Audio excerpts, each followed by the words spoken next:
Hey folks, I'm Aaron, and welcome back to Ranges, Backstops, and Berms. We are continuing our series on minimalist holsters. In this episode, we will be reviewing the Rounded Gear Trigger Guard holster. But first, please understand that this is not a paid promotion. I spent my own money for each of the holsters we spotlight here, and for that reason, I get to tell you the sometimes hard truths about each holster we review. First things first, Rounded Gear is the updated name for Concealment Express. Don't know what the evolution of that is, but there you go. You are in for a treat in this episode because this holster really is the most well-rounded minimalist holster we have reviewed on the channel so far. The packaging that this holster comes in is not that impressive, and that's fine with me because I usually end up throwing it away within about 5 minutes after opening anyways. But at the price point for this holster, it's clear they kept the money in the holster and not some fancy packaging. Inside the package you will find the holster, a lanyard, claws for left and right hand carry, as well as these mystery parts. More on them later. When I first attached the Rounded Gear Trigger Guard holster to my pistol, it was immediately a rock-solid relationship. This thing locks onto the gun as tight as a clenched fist. That also means you have to draw the gun like you mean it. And it's not just in the front to back tension where most holsters in this field place their emphasis to stay solidly locked. But also, this holster stays secure in the up and down tension angles as well. I found that many of the holsters we've reviewed lock up tight in one position, but not always in the others.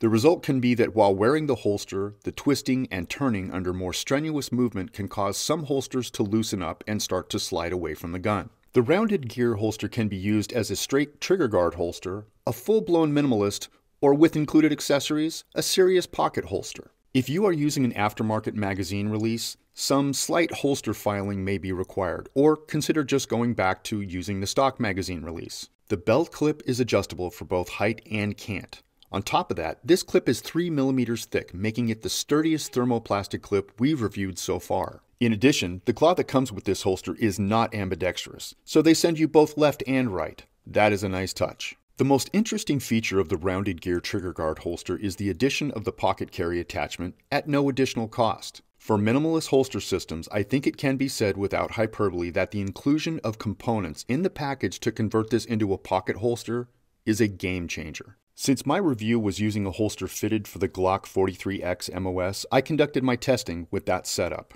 But a gun this size isn't generally what most people would consider for pocket carry. Moreover, this pocket holster setup does little to break up the outline of the gun, so wearing in a tight pocket would easily print through the clothing. However, I could see where folks in colder areas who regularly carry in a coat pocket might find this a useful feature. Just keep in mind that conducting safe practice sessions using the pocket carry configuration with the garment you intend to use is a good idea. The core holster here has a strong hold on the gun and requires a fair amount of resistance to pull the holster away. Overall, I can easily recommend this holster system. If you have any questions or comments about the information in this video, feel free to leave them down below. Check back as more content on minimalist holsters is coming soon. In fact, if you like what you see here, consider subscribing to the channel. Thanks for watching, and catch you next time on Ranges, Backstops, and Berms.